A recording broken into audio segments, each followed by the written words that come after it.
Hosanna, Hosanna. Nous allons élever nos mains vers le ciel et nous allons parler à Dieu en lui disant: Seigneur, nous te demandons la révélation de ta parole. Qu'elle nous éclaire, qu'elle nous éclaire. Élève ta voix et prie avec moi. Tendre Père, nous venons à toi et nous te demandons la révélation de ta parole. Nous prions dans le nom du Seigneur Jésus-Christ de Nazareth que tu bénisses nos âmes. Merci pour ta fidélité. Merci pour ta grâce. Merci pour ta bonté. Merci pour ta fidélité. Parle à nos esprits, Seigneur. Parle à mon cœur. Il y a des choses que je souhaiterais comprendre. Il y a des choses que je souhaiterais saisir. Il y a des choses que je souhaiterais comprendre. Seigneur, parle à mon cœur. Fais-moi grâce de comprendre ta parole. Fais-moi grâce de percer les choses que tu as prévues pour moi ce soir. Oh Dieu, la connaissance, la Bible déclare que c'est par elle que ton peuple parvient à être béni. Sans elle, ton peuple est détruit. Te rendons gloire, Seigneur. Te rendons gloire éternelle. Merci de bénir ces moments. Nous croyons en l'alliance plus excellente, donnée par la mort du Fils Jésus-Christ, garant de nos âmes, garant de cette nouvelle alliance. Nous te bénissons pour ces instants et nous glorifions ton nom, Seigneur. Que l'honneur et la gloire te reviennent. Au nom de Jésus, nous prions que ton atmosphère éclate en ces lieux. Couvre ces lieux, couvre l'espace de ces lieux, couvre cette atmosphère, couvre ce quartier, couvre la commune. Que ta puissance soit avec nous. Puisque nous sommes dans ta présence, donne autorité, ô Dieu, à ta présence. Au-dessus de nos problèmes, au-dessus des situations difficiles de nos vies, nous te rendons grâce et gloire. Dans le nom de Jésus. Amen. Acclame le Seigneur. Thank God. Thank you, Lord. Hallelujah. That's very good. Hallelujah. Amen. Que Dieu vous bénisse. Nous pouvons nous asseoir. Alléluia. Bienvenue dans cette alliance plus excellente. Donne un amen, s'il te plaît. Dis avec moi, alliance plus excellente. Nous bénissons Dieu pour l'occasion que nous avons aujourd'hui d'apporter encore une fois la parole de Dieu à nos âmes. Dis avec moi, amen. Il y a des fois que nous écoutions la parole de Dieu et nous savons que cette parole qui est prêchée est une prophétie, est une action de Dieu pour notre vie. Donne un amen. Alliance plus excellente, nous avons commencé à en parler dimanche en posant les bases. Nous allons continuer le message du dimanche tel qu'il a été prévu pour le dimanche prochain.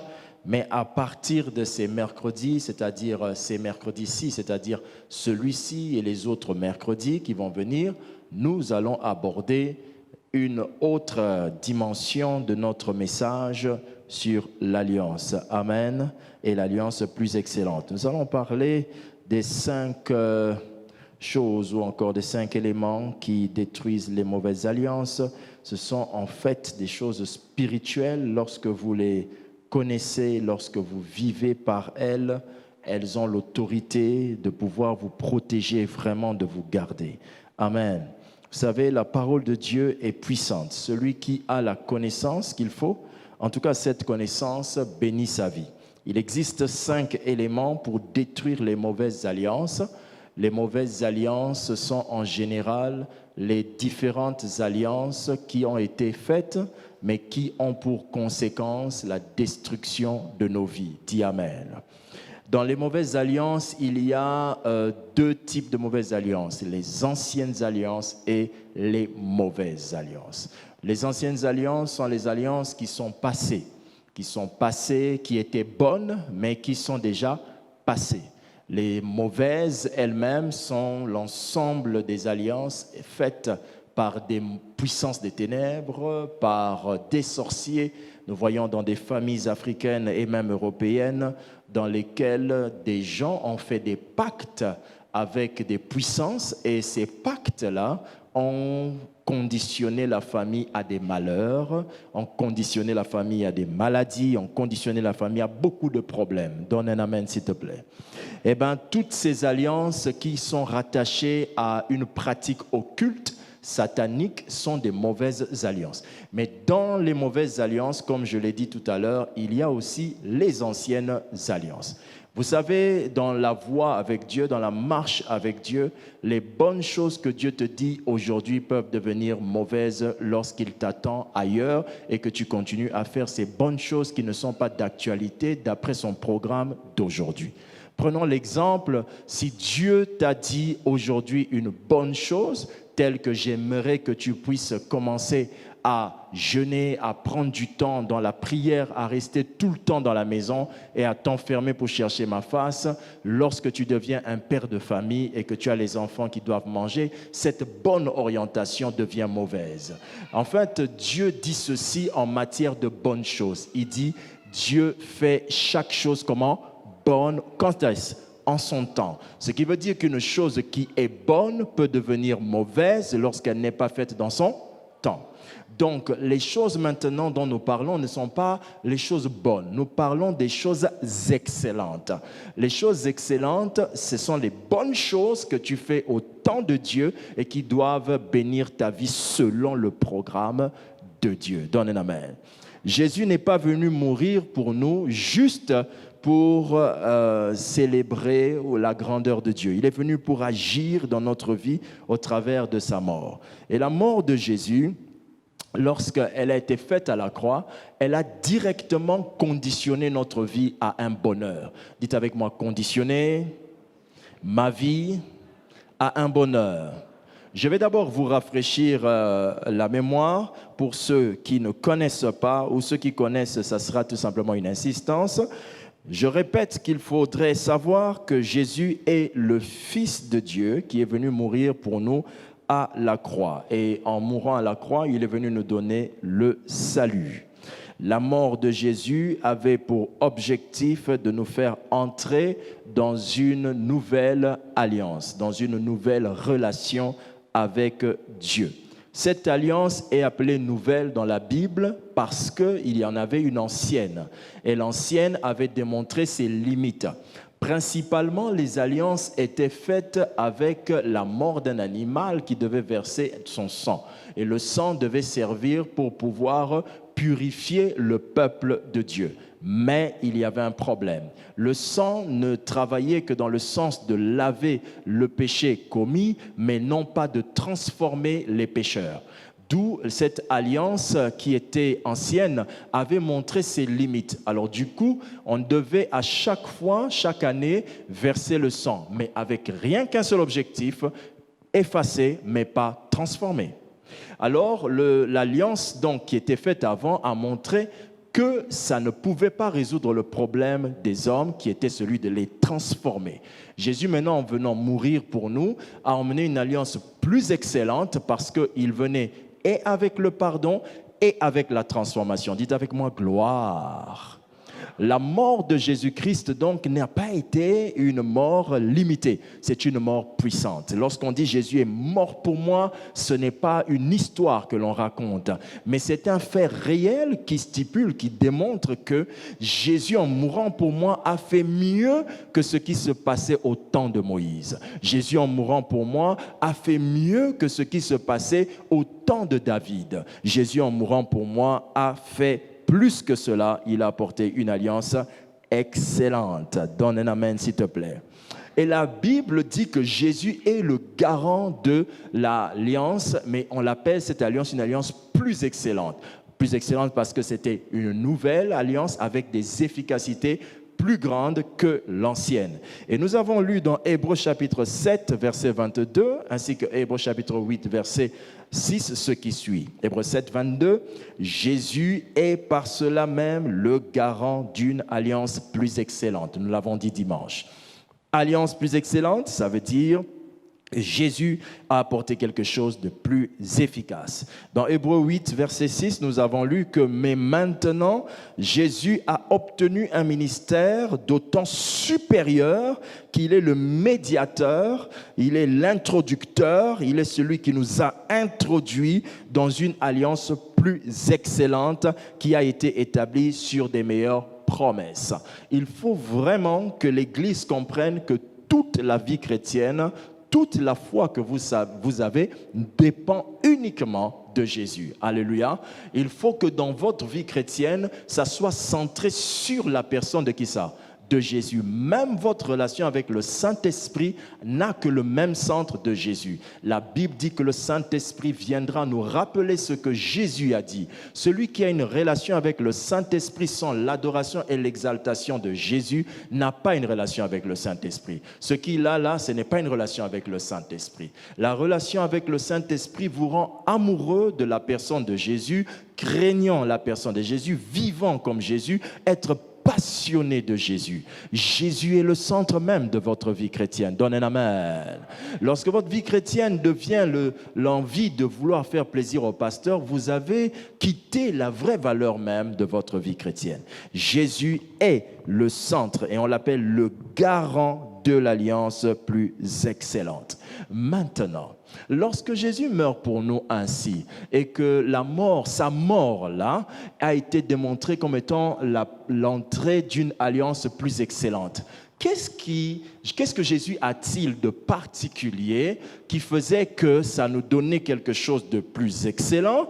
Et cette chose de plus excellente, en quoi est-ce que ça a le pouvoir de détruire les mauvaises alliances? En quoi est-ce que la mort de Jésus à la croix a-t-elle le pouvoir d'anéantir les anciennes et mauvaises alliances? Si aujourd'hui je suis devenu chrétien, cette vie chrétienne, cette relation avec Dieu, qu'est-ce que ça m'a apporté pour dire que cela a la puissance de détruire les alliances du passé, les choses qui ont été faites avant que je naisse ou même qui sont faites contre moi aujourd'hui? Qu'est-ce que Jésus a-t-il de particulier que si moi je crois en ça, cela m'emmènera à vivre des victoires sur les alliances du passé? C'est de ça qu'il s'agira pendant ces 5 mercredis. Je te demande de ne manquer aucun mercredi. Aujourd'hui, je vais parler donc du premier élément pour détruire les mauvaises alliances. Je trouverai ce premier élément dans Jésus-Christ lui-même, dans le Seigneur Jésus qui est venu comme étant le garant de l'alliance plus excellente. Quel est le premier élément que Jésus a apporté qui faisait que cela pouvait détruire toutes les autres anciennes alliances? Savez-vous c'est lequel? C'est son nom. La Bible dit ceci. La Bible dit que quand Jésus vient sans avoir un nom. Et là, c'est l'ange qui vient informer que quand cet enfant viendra, on lui donnera le nom. La Bible dit qu'il a reçu le nom qui est au-dessus de tous les noms. Ce qui veut dire que le fait qu'on ait appelé Jésus Jésus était un événement spirituel extraordinaire. Au ciel, lorsque l'on a donné un nom à Jésus, en l'appelant Jésus, on faisait quelque chose d'extraordinaire. Dites avec moi extraordinaire une fois. Pour l'instant, vous ne comprendrez pas pourquoi, mais je vais l'expliquer tout à l'heure. Quand on appelle Jésus Jésus, on lui donne un nom qui va changer toute la vie de Lévi. Toute la vie de qui aussi? Le nom que l'on donne à Jésus vient comme étant le nom qui va apporter la première chose, le premier élément. Le nom de Jésus est le premier élément qui nous permet de détruire les mauvaises alliances. Le premier élément. Pasteur, je ne comprends pas. En quoi est-ce que quand on appelle Jésus, Jésus, ce nom-là me donne un élément pour détruire les anciennes alliances, les mauvaises alliances? Je ne dis pas ça parce que la Bible dit qu'il a reçu un nom au-dessus de tout nom. Ce n'est pas de ça dont je parlerai.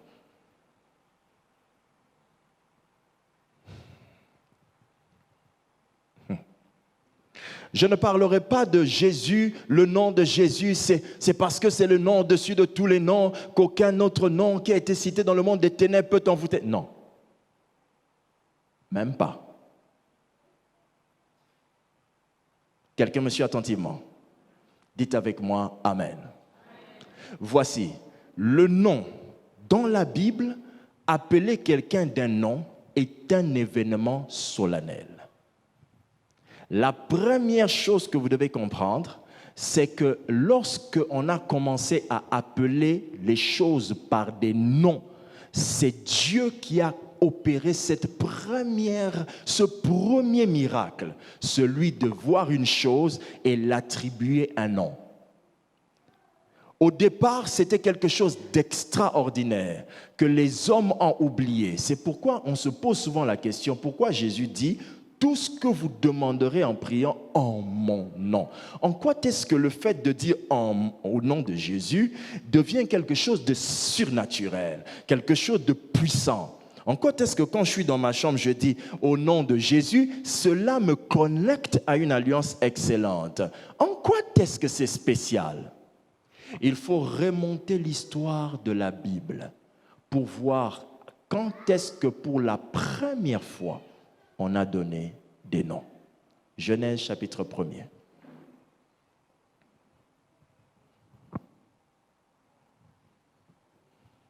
Alléluia. Quelqu'un est avec nous? Dans la Bible, vous allez découvrir que le nom est un élément qui a connu son existence terrestre. Il y a eu un moment où le nom a commencé sur la terre. Il y a eu un moment où on a commencé à donner les noms.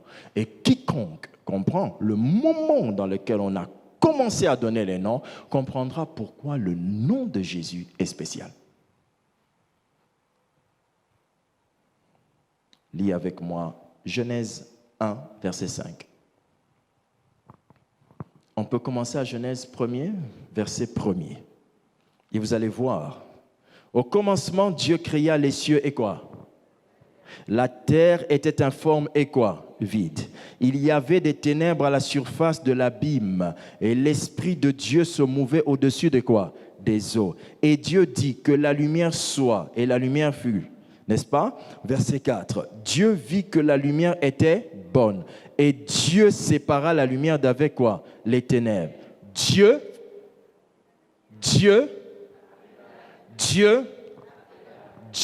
appela la lumière jour. C'est la première fois dans la Bible que l'appellation a existé. Ce que Dieu crée sans que Dieu ne donne un nom n'existe pas. L'appellation a existé pour faire créer les choses, pour donner un sens à une chose. La première fois que Dieu dit que je dois donner un nom, c'est lorsqu'il crée la lumière et les ténèbres, et il dit qu'on appellera la lumière comment? Jour, et il appela les ténèbres comment? Nuit. Premier point. Le nom est l'élément qui détruit les puissances des ténèbres, les forces du mal, les alliances occultes. Le nom est le plus puissant élément qui existe, qui détruit toute forme d'alliance parce que le nom est l'indicateur de séparation. La première fois qu'on donne le nom, on dit ça c'est jour, ça c'est nuit. Le nom est l'indicateur de séparation. Quand donc vous dites au nom de Jésus en priant, vous êtes en train de dire qu'il est impossible que je sois confondu à autre chose. Je cite l'indicateur de séparation qui me met à l'écart et me fait profiter de la croix. Jamais la vie de Lévi ne peut passer de l'autre côté car j'ai dit la séparation. Dis avec moi, gloire. L'histoire du nom nous rappelle donc que quand on cite le nom de Jésus, on ne peut pas se confondre aux alliances des ténèbres. Qui comprend ce que je suis en train de dire? Si dans ma famille, il y a eu, il y a fait, on a dit, on a fait. Quand je dis au nom de Jésus, tout ce qu'il y a eu, tout ce qu'on a fait, qui constitue les ténèbres, s'écarte de moi. Regardez, la Bible vous dit qu'il y avait des ténèbres. Ce qu'il y avait, c'était quoi? Les ténèbres. Mais ce qu'il n'y avait pas, c'était quoi? La lumière. Le nom est venu pour sortir la lumière. D'où? Des ténèbres. Le nom est l'indicateur de séparation. Même si je suis dans une famille occulte, dès que le nom vient, ça me sort des ténèbres de ma famille. Le nom de Jésus est un élément d'une autorité incroyable. C'est pourquoi celui qui est chrétien doit continuellement répéter ce nom quand il prie et ne jamais croire que Nzambe ya Lévi, c'est plus puissant qu'au nom de Jésus. Qui me suit attentivement? Le nom est l'indicateur de séparation. C'est ce qui fait que le nom est la puissance, le premier élément qui brise les alliances des ténèbres. 2. Verset 8. Dieu appela, je peux lire verset 6 à 8. Dieu dit qu'il y ait une étendue entre les eaux et qu'elle sépare les eaux d'avec les eaux. Et Dieu fit l'étendue et il sépara les eaux qui sont au-dessous de l'étendue d'avec les eaux qui sont au-dessus de l'étendue. Et cela fut ainsi. Si tu sais lire, lis le verset 8 avec courage. Alléluia. Quelqu'un me suit? Quelqu'un me suit? Si tu sais lire, lis le verset 8 avec courage. Dieu appela l'étendue comment? C'est pour la première fois que Dieu va maintenant appeler l'étendue ciel, qui veut dire espace défini. Dieu veut savoir que le nom, le deuxième pouvoir du nom, c'est de créer l'espace qui va définir le contour de l'autorisation de tes actions dans la vie. Le nom de Jésus crée l'espace qui va te permettre de faire tout ce que Dieu te demande de faire sur terre. Quand tu es bloqué, c'est le nom de Jésus qui définit l'espace pour te faire fonctionner sur cette terre avec succès. Quand tu dis au nom de Jésus, tu t'ouvres directement les fameuses portes.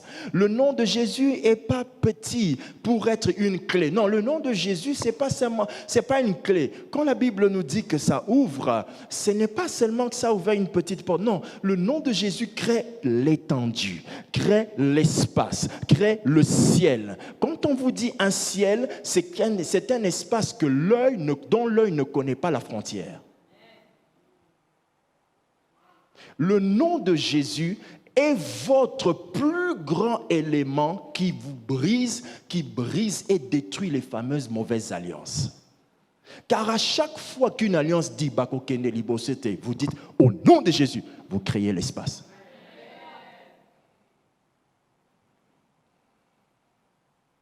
La faiblesse de l'Église, c'est le manque d'enseignement. Ils savent qu'on utilise Jésus, mais ils ne savent pas à quoi ça sert. Dites avec moi, espace. Si tu es serré, coincé dans ta manière de vivre, crée l'espace en disant quel nom? Si tu remarques qu'il y a un blocage, crée l'espace en disant le nom de qui? Si tu remarques qu'il y a un blocage devant toi, une barrière, crée l'espace en disant le nom de qui? Si tu remarques que ton niveau spirituel est toujours le même, chaque année tu es toujours dans la même chose, crée l'espace en disant le nom de qui? La faiblesse de l'Église, c'est la recherche des nouvelles révélations sans s'appuyer sur la plus grande des révélations, Jésus, Fils de Dieu. Vous connaîtrez votre durée dans le ministère par votre attachement à Jésus. Si vous vous attachez beaucoup à lui, vous ferez beaucoup. Quand vous vous attachez moins à lui, les gens vous acclameront et puis vous allez disparaître. Le nom de Jésus est un nom qu'on a donné parce qu'en se souvenant de l'histoire du nom, de l'appellation, le nom servait à définir l'espace.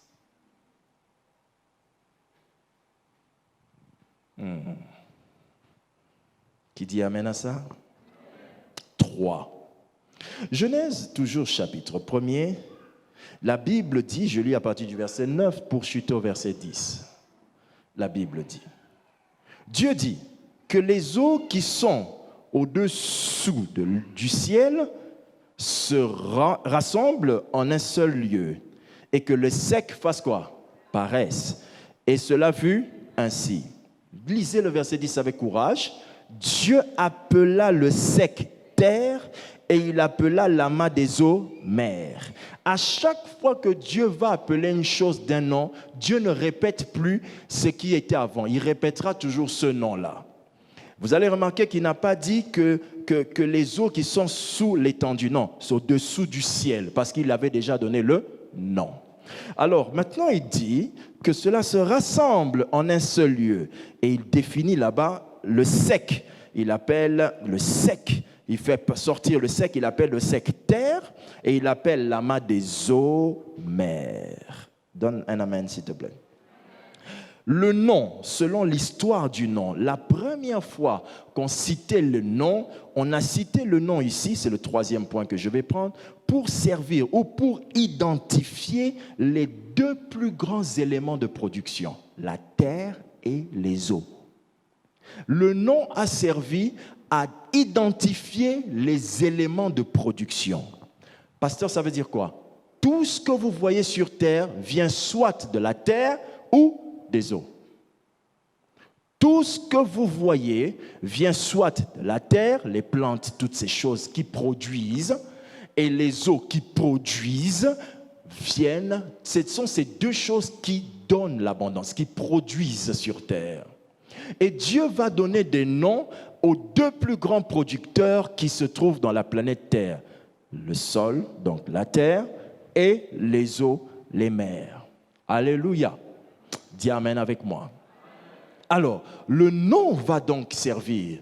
La 3e chose qu'on nous enseigne ce soir, c'est que le nom va servir pour appeler les éléments de production.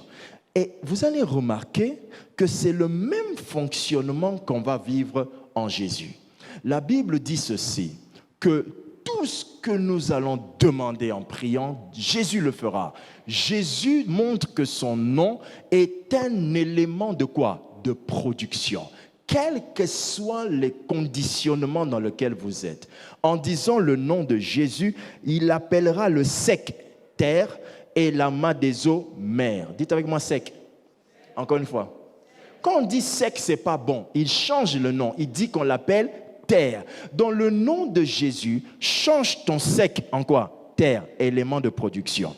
Change les eaux en mer. Les eaux, c'est déjà une forme de noyade. Et quand il change les eaux en mer, ça devient un endroit de pays, un endroit où vous pouvez pique-niquer. Ça devient un endroit où vous avez une belle vue. Ça veut dire, je change par ma puissance, la puissance de mon nom, je change tout ce qui te paraissait improductif en productif.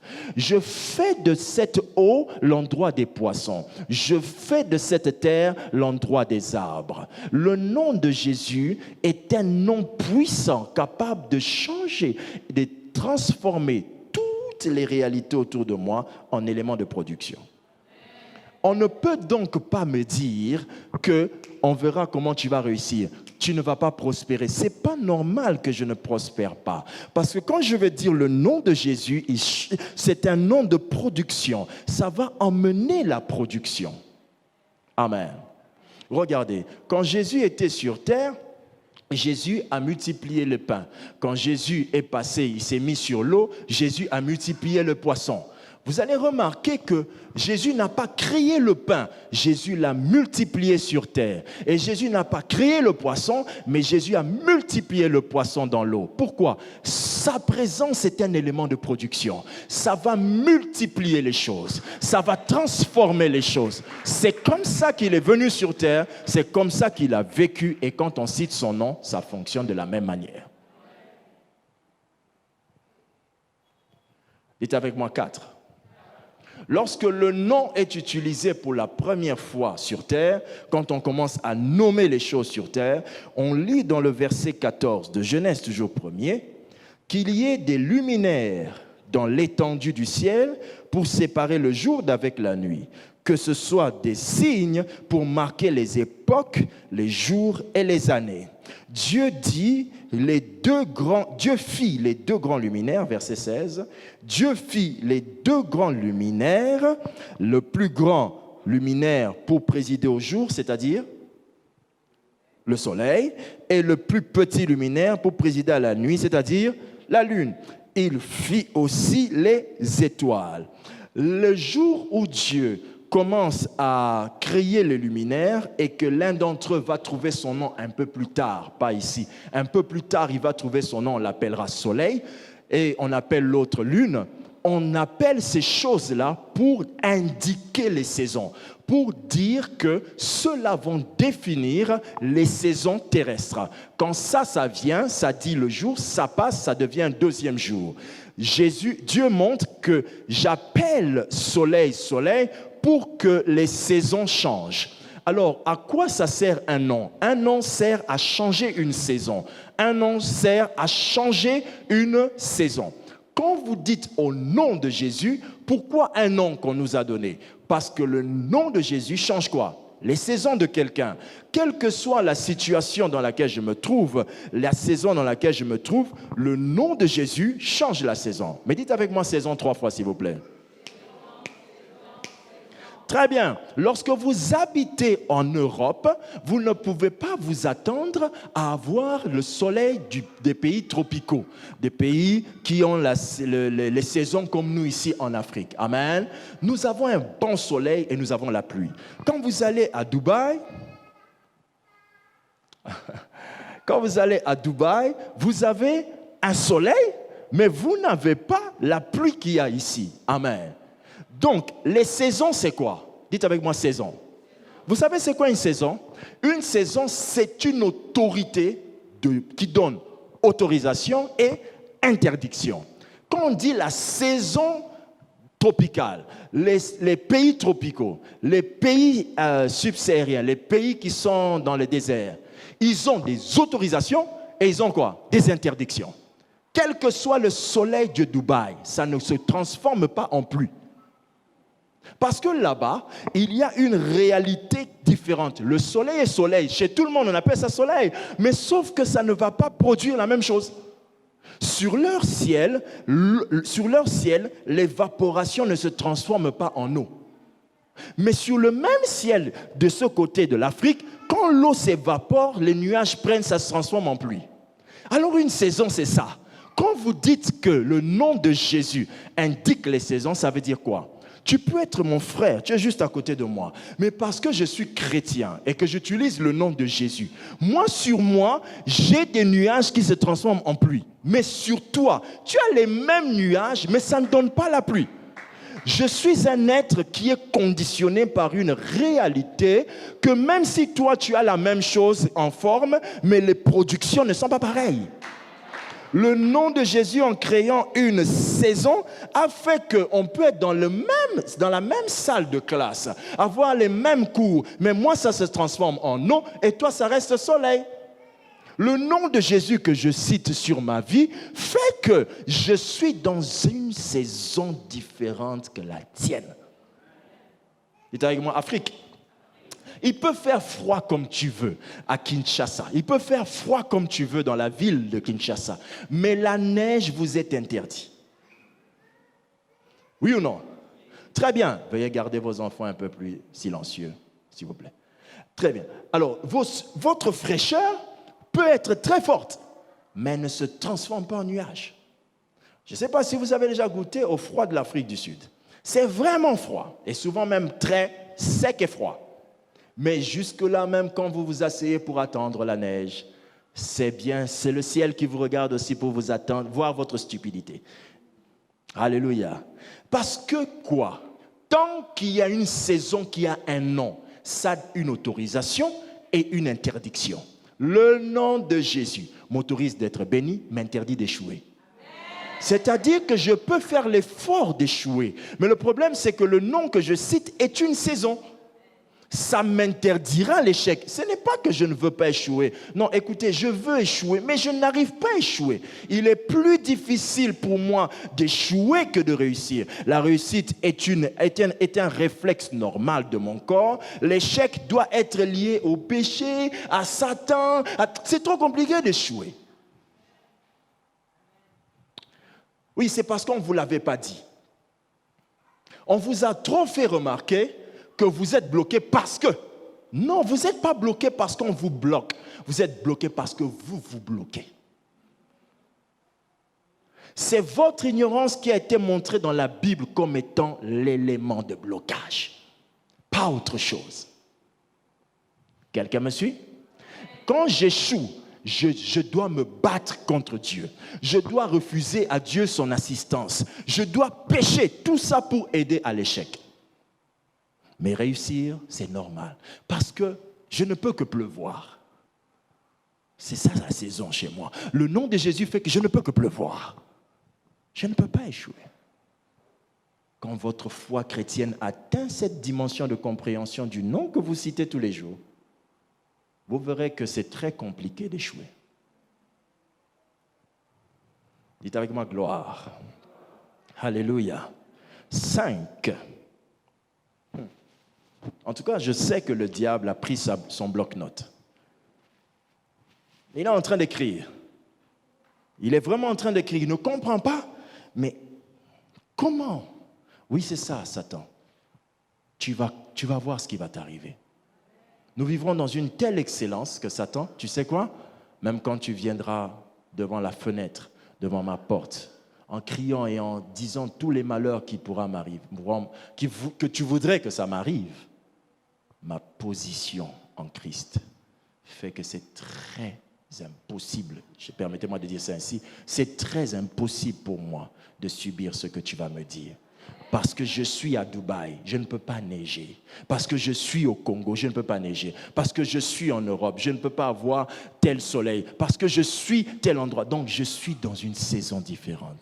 Papa, comment vous faites pour ne pas échouer? Je ne sais pas moi aussi. C'est seulement l'endroit où on m'a déposé. On m'a déposé là où il ne neige pas. Tu vois, c'est pourquoi je ne vois pas le froid là, la neige là. Qui a compris cela? Entre dans le congélateur, tu ne verras jamais ton soleil, ton ciel faire tomber la neige, oui ou non? Quelqu'un disait, si tu veux te préparer à aller au Canada, reste dans ton congélateur pendant un moment, ça va t'aider. Je peux vous assurer que le froid du Canada est plus sérieux que votre congélateur. C'est un froid où quand vous restez debout comme ça, quand il fait très très froid, vous pouvez perdre vos pieds. Rien que parce que vous êtes resté debout comme ça. Et on vous dit, on sonne une alarme, on fait passer au journal, on interdit aux gens de sortir. Pourquoi? Le froid là est une chose dangereuse. Mais ce froid, même quand nous, on achèterait tous les congélateurs, qu'on les ouvrait et qu'on mettrait un ventilateur, on n'aura jamais ce résultat. C'est une chose qu'eux vivent sans forcer.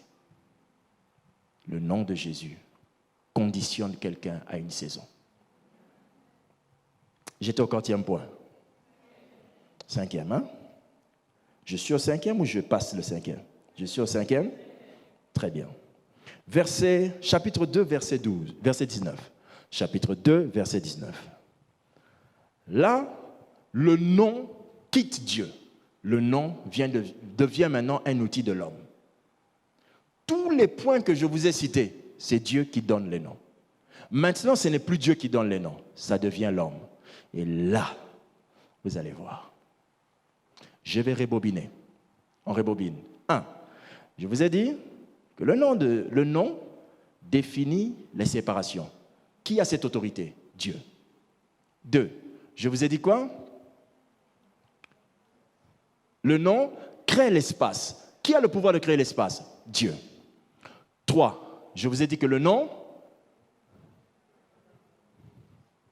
je vais revoir dans mes notes aussi, le nom, un élément de production, n'est-ce pas? Qui a le pouvoir de donner la production, de multiplier les choses? Qui a ce pouvoir? Dieu. 4. Je vous ai dit que le nom définit une saison. Ok? Qui a le pouvoir sur les saisons? Dieu. Mais les 3 autres points qui restent, c'est l'homme. Alors je te demande de dire à ton frère, je sais que tu ne me parlais pas, mais ne me parle pas. Soyez très concentrés. Ici, là, c'est vous. Et vous allez voir que si vous faites ça avec le nom que le garant nous a donné, Jésus, votre vie va changer. Regardez.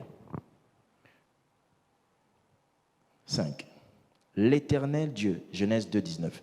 L'Éternel Dieu forma de la terre tous les animaux des champs et tous les oiseaux du ciel. Il les fit venir vers l'homme pour voir comment il les appellerait. Et afin que tout être vivant portât quoi? Le nom que lui donnerait l'homme. Vous voyez que l'histoire du nom est une histoire du commencement. Au départ, c'était la preuve même que tu es Dieu, c'est que tu peux donner un nom. Alors, quand Dieu va créer l'homme à son image et à sa ressemblance, puisqu'il est à son image et à sa ressemblance, quel est le pouvoir qu'il doit communiquer à l'homme? Le pouvoir de donner les noms. Parce que c'est la seule chose que lui, Dieu, était capable de faire. Donner les noms aux choses. Maintenant, quand il crée l'homme à son image et à sa ressemblance, le premier pouvoir qu'il donne à l'homme, c'est quoi? De donner les noms aux choses. Alors Dieu va prendre tous les animaux qu'il avait créés. Si vous avez fait attention, tous les versets bibliques de la création ne disent pas que Dieu a donné un nom. Quand il crée les animaux, il ne dit pas qu'il a donné un nom. Parce qu'il y a des choses que Dieu a créées pour lesquelles le nom de cette chose dépend du nom que tu donneras. Et ça fonctionne aussi dans notre vie chrétienne. Vous avez le nom de Jésus. Son nom de Jésus n'est pas seulement puissant en lui-même, il est aussi puissant par vous. Le nom de Jésus n'est pas seulement puissant en lui-même. Il y a une partie de sa puissance qui fonctionne par lui-même, une autre partie de sa puissance qui fonctionne par vous. Maintenant, regardez. L'homme va voir les animaux qui viennent vers lui et il commence à donner des noms aux animaux. Alléluia. Il donne des noms aux animaux. C'est ce jour-là que l'homme va mettre la différenciation entre les espèces. L'homme va différencier les espèces. Il ne les appelle plus animales tous. Il dit, toi tu es un chien, toi tu es un lion, toi tu es un ceci, toi tu es un cela. Ça veut dire quoi? Le nom est le premier élément qui peut détruire les alliances des ténèbres. Pourquoi? Tant que vous appelez ces alliances-là puissantes de votre bouche, elles deviennent puissantes. Tant que votre bouche dira que ce que Koko, Tata Mwasi Asali, Ezeloko, Pamba, Komuna, Yesu, ça devient Loko, Pamba.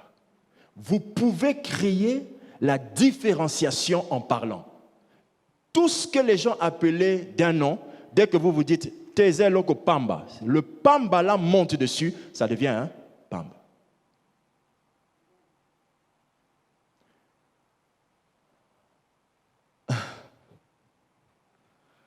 Quand Jésus était mort à la croix, tout était accompli, oui ou non? Non.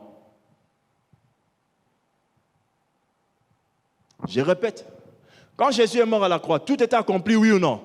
Non. Je suis seul contre vous tous, hein? Grady. Quand Jésus est mort à la croix, tout était accompli, oui ou non? Non.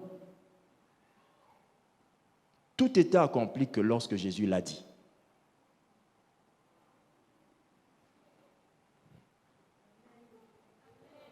C'est ton silence qui a rendu le nom de Jésus impuissant.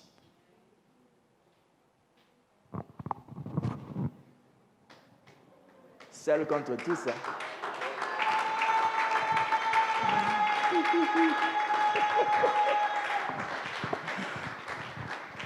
Ne te tais jamais.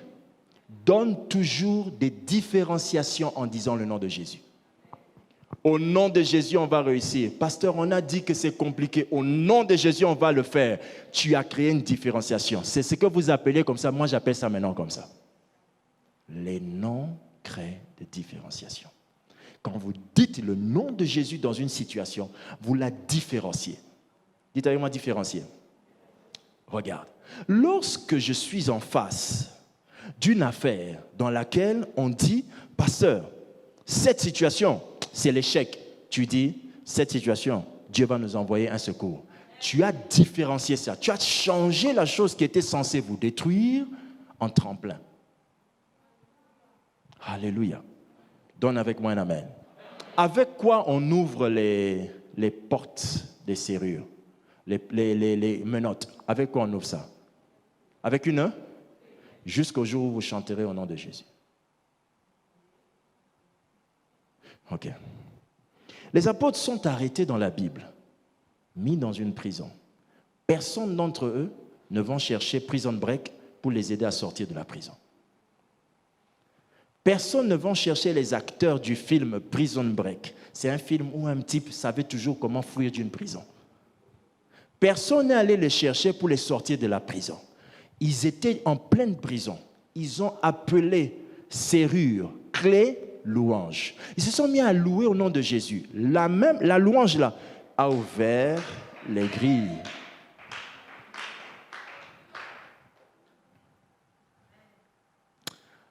Amen. Quand vous voyez quelqu'un qui est élancé, clair, ok, élancé, teint clair, qui porte des lunettes et qui a une certaine façon de parler, c'est qui? Ah, donc tu me reconnais. C'est pourquoi tu peux m'appeler. Qu'est-ce qui fait que tu ne parles pas dans ta situation? Tu ne reconnais pas ce que ça va produire. Donc, quand tu es là à la maison et que vous êtes en train de voir que vous n'avez toujours pas mangé, c'est ce que vous reconnaissez qui va vous condamner ou vous bénir. D'autres vont reconnaître que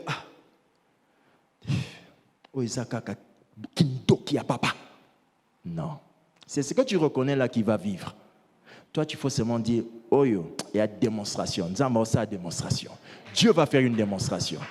Quand tu reconnais une chose, tu l'appelles. Appelle eau dans un rocher. L'eau va sortir. Tu fais du rocher, tu dis, toi, tu es devenu un puits. L'eau sort. Tu fais du sable, tu dis, toi, tu es devenu une boulangerie. La manne sort. Tu fais Qui comprend ce que je suis en train de vouloir dire? Mais ça, c'est le nom de Jésus qui fait ça. Mais il faut savoir qu'il a ce pouvoir-là de différencier les choses.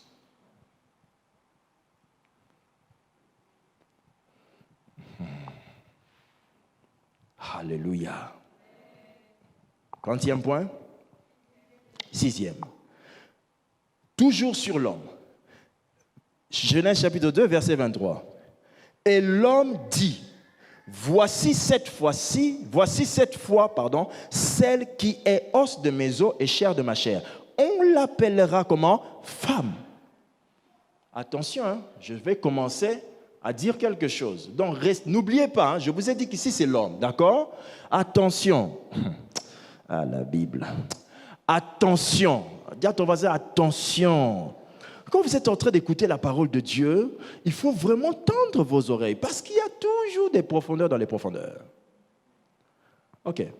La femme écrit. Dieu la tire de la côte de l'homme. La lame arrive. Dieu, qui sait comment appeler toute chose, ne lui donne pas un nom. Il laisse à l'homme le choix d'appeler une chose qui vient de lui. Le nom. Lorsque le nom a commencé sur terre, le nom servait à donner une identité à ce qui vient de toi. Moi, je suis un porteur de réussite au nom de Jésus. Moi, je suis une source de bonheur pour ma famille au nom de Jésus. C'est à ça que servait le nom. Parce que la chose qui était sortie de l'homme qui marchait là pouvait aussi être appelée une ombre. Mais il l'a appelée une femme. Suivez très bien. Alors à quoi servait le nom? 6e, le nom a été utilisé dans la Bible pour définir le groupe de personnes. Dites avec moi le groupe de personnes. Il n'a pas dit on l'appellera autrement homme. Il a dit on l'appellera comment? Femme. Femme, c'est un groupe de personnes qui a des précisions, des distinctions bien définies. C'est-à-dire, c'est un groupe de personnes ayant des ressemblances et des réalités. Dis avec moi réalité.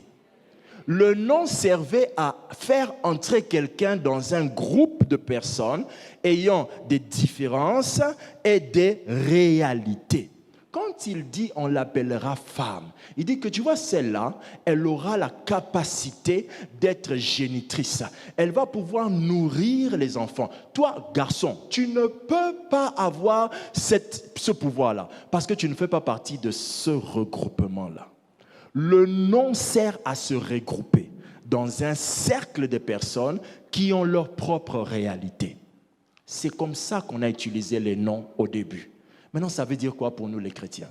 Quand je dis au nom de Jésus, ma vie est bénie, j'ai pris ma vie, je l'ai regroupée avec ceux que Dieu a bénis. Et je suis maintenant dans leur réalité. Nous avons des choses que ça nous arrive, ça n'arrive pas aux autres. Comme les femmes, ça leur arrive dans une période du mois d'être en train de faire quelque chose que les hommes ne peuvent pas faire. Quelqu'un me suit? Qu'est-ce qui fait ça? On les a regroupés. Le nom de Jésus vous regroupe avec certaines personnes. Le nom de Jésus vous envoie dans un cercle de personnes où chez nous c'est différent.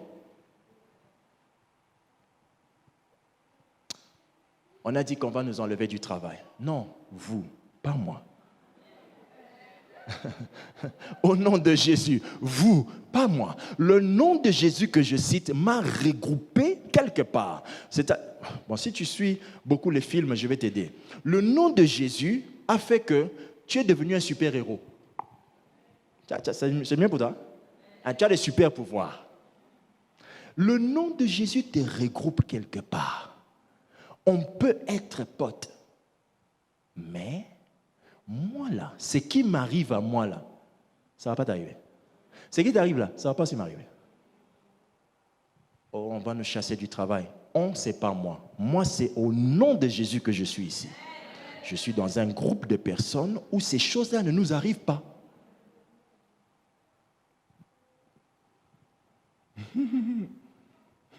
Alléluia. Quand on est venu louer cet endroit pour l'église, j'avais demandé à ce qu'on ne dise pas aux âmes de l'église que l'on venait ici.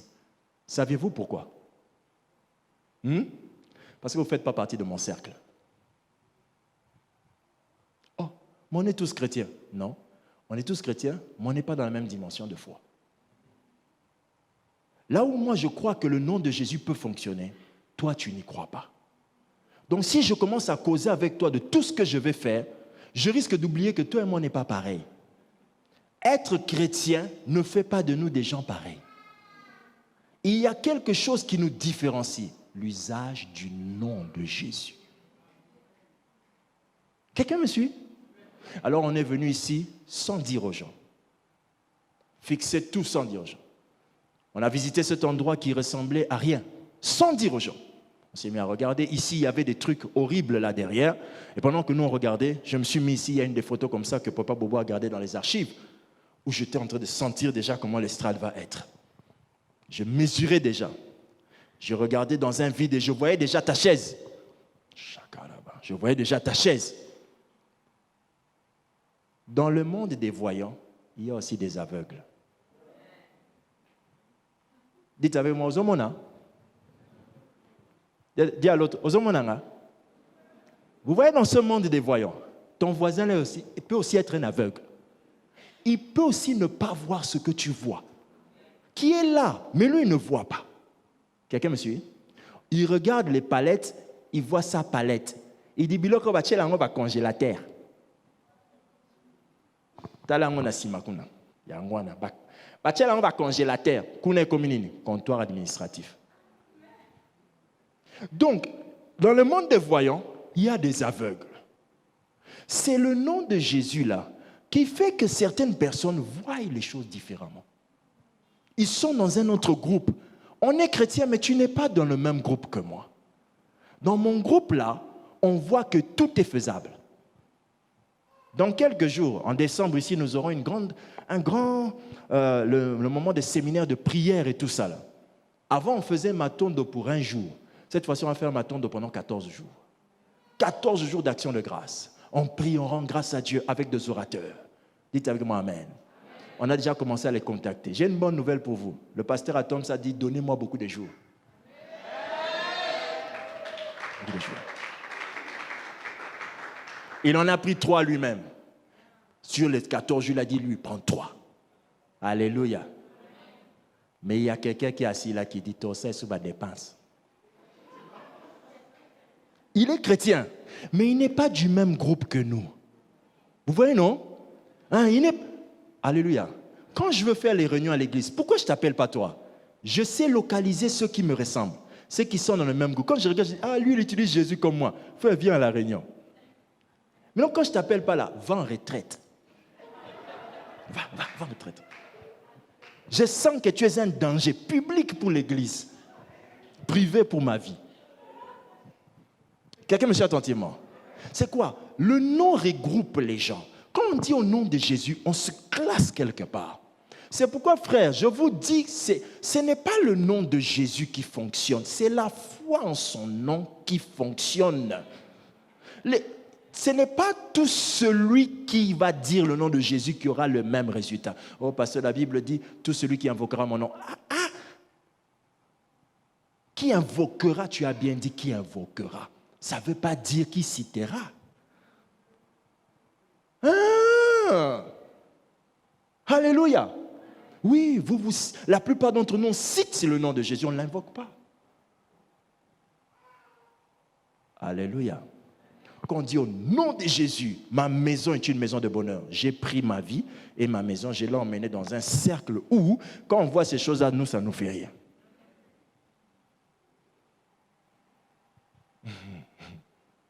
Alléluia. Finissons. 7e point. Je vous avais dit de faire attention, non? Vous vous rappelez? Très bien. Chapitre 3, verset 20. Adam donna à sa femme le nom d'Ève. Question, qui a donné le nom à Adam?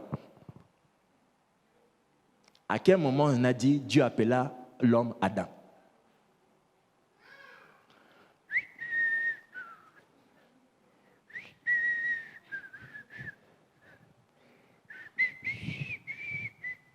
Vous cherchez toujours? Cherchez. J'attends le verset. La jeunesse, vous lisez la Bible. Les vieux, trouvez-moi le verset où Dieu appela le premier homme Adam. Pourquoi? Pourquoi? Pourquoi? Que veut dire Adam?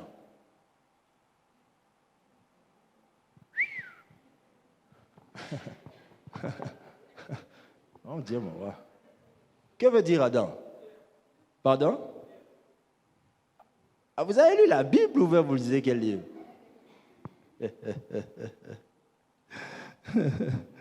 Alléluia.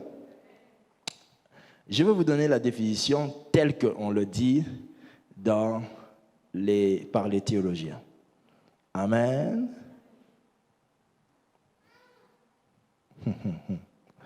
Oh mon Dieu, mon roi, j'aime la Bible. Amen. Que veut dire Adam? On dit Adam est le prénom biblique qui désigne le premier. Bon, pourquoi on n'a pas l'histoire qui dit « Et Dieu appela Adam, Adam ». Pourquoi? Oui. Non, je vais t'expliquer. Tout celui qui vient après toi, c'est qui tu es. Hein? Tout celui qui vient après toi, c'est qui tu es. Maintenant, regardez ce qu'Adam fait. Adam, 7e point, Adam va prendre la personne qu'il avait dit qu'on l'appellera comment? Femme. Il dit maintenant quoi? Voilà. Il dit, Adam donna à sa femme le nom de Ève. Mais il avait déjà dit on. Maintenant, il dit, il donna à sa. Je vous avais dit de faire attention. Vous vous rappelez? Vous vous rappelez? Oh, alléluia. Est-ce que quelqu'un me suit attentivement? Au départ, il dit, on l'appellera comment? Femme. Maintenant, il donne à sa femme le nom de Ève. Quelqu'un me suit attentivement? Le nom de Jésus. Dites avec moi le nom de Jésus. C'est un nom. Les noms, lorsque vous les utilisez, vous pouvez donner un nom dans le nom d'une chose. C'est-à-dire, au début, vous pouvez appeler une situation par un nom et après, vous la donnez un autre nom pour vous-même. Le nom a la capacité de personnifier ou encore non, de singulariser une situation à vous-même. Le français là, s'il est difficile, je vais changer. Le nom a la capacité de faire que la chose là devienne toi-même. Bon, très bien. Qui a un téléphone ici? Ça s'appelle quoi ça? Téléphone. Mais quand vous dites aux gens, prends-moi, vous dites prends-moi quoi? Pourquoi ce n'est plus prends-moi téléphone, mais prends-moi mon téléphone? Qu'est-ce qui a fait ça? Pardon? Pardon? L'appartenance. Cette appartenance-là, tu l'as définie comment?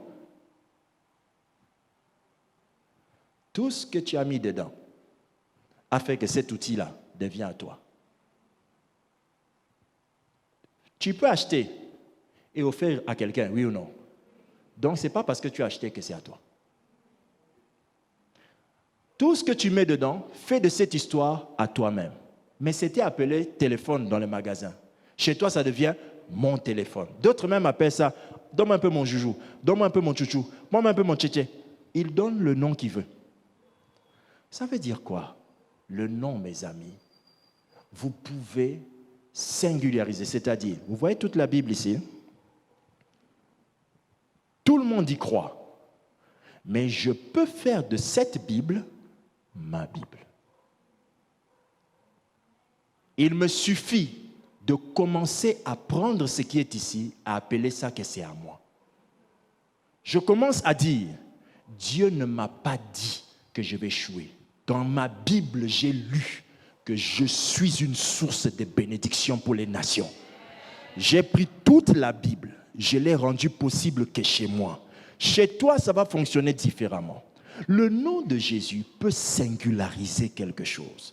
Le nom de Jésus peut prendre une chose que tout le monde voit loin et toi, tu prends ça, tu fais ça seulement à toi. Tu dis, désormais, ma vie vivra ceci au nom de Jésus. Tu as singularisé ça. Le nom de Jésus va appeler cette personne la femme. Ce même nom va appeler après la personne Ève. Donc, le nom de Jésus peut faire que, au début, j'avais vu la chose de cette manière, mais au fur et à mesure que je grandis avec Dieu, j'appelle ça d'une autre manière. Le nom de Jésus a une efficacité qui change au fur et à mesure que tu grandis avec Dieu. C'est-à-dire, tu as appelé certaines choses que Dieu m'a béni. Mais quand tu vas grandir, tu vas sentir que non, ce n'est pas ça la bénédiction. Il y a plus que ça. Qu'est-ce qui fait ça? La connaissance. Maintenant, cette connaissance va faire que quand toi tu dis au nom de Jésus, tu entres dans une dimension que les autres n'entraient pas. Parce que tu as grandi. Quand on dit nous tous ici au nom de Jésus, il y a certains où les démons continuent à passer devant leur maison pendant qu'ils prient. Il y en a quand ils disent au nom de Jésus, c'est le quartier entier qui est libéré des démons. Qu'est-ce qui fait que le nom de Jésus va se différencier? La connaissance que tu as de femme a fait que tu as cessé de l'appeler femme, tu l'appelles maintenant Ève. La connaissance que tu as de Dieu a cessé de faire en sorte que tu appelles Dieu, tu l'appelles maintenant Père. La connaissance que tu as du Saint-Esprit a cessé de faire du Saint-Esprit que tu l'appelles maintenant mon ami intime. La connaissance que tu as de la prière a cessé de le faire appeler ça la prière, tu appelles ça l'intimité. Vous voyez, c'est la connaissance que tu as emmène les choses à plus profond. La connaissance à plus profond. Et quand tu dis au nom de Jésus, le nom est un outil spirituel qui peut changer de signification. Au fur et à mesure que je grandis avec Dieu, ça devient plus fort. Ça devient plus puissant, ça devient plus grand. C'est ça qui fait que les alliances des ténèbres ne peuvent pas contrôler quelqu'un qui maîtrise le nom de Jésus. Que Dieu vous bénisse.